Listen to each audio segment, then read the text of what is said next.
Hello, I'm Priscilla Archangel, and my leadership insight for you today is what to do when you don't know what to do. Across the many decades of my corporate career, one of the most important things that I learned was what to do when I didn't know what to do. So invariably, I'd be leading a project, leading my team, working with a group of people, and there was an inflection point in the process where major decisions needed to be made. Sometimes that right decision was very clear. Other times, the right decision was not so clear. And what I learned to do was to wait. Sometimes I'd wait a day, a week, maybe even a month.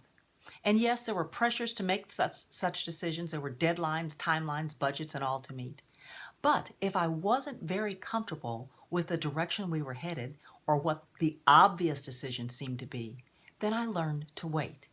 And invariably, over time, certain elements would shift and change so that the most appropriate decision would become much more clear, and I, along with others, would feel much more comfortable with it. You're probably in that situation as well, whether with your team, with your organization, your personal, your professional life, your family, your friends, whatever the case may be, you're called upon to make significant decisions. And sometimes that decision is very clear, other times it's not. Good decision making is not just a matter of quantity of information that you can gather, but it's also a matter of the quality of the processing of that information. Good decision making incorporates intellectual agility along with political savvy, combining all of that together to come to the right conclusion. So let me give you 3 tips to consider when you don't know what to do. The first tip is consider your priorities. What are the outcomes that you're looking for, and how are you prioritizing those outcomes so that you clearly know the result you're trying to get? The second tip is consider your values. What are your principles? What are your standards of behavior?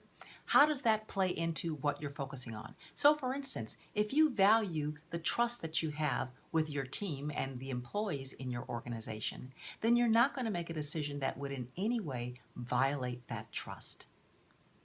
The third thing to consider is your feelings.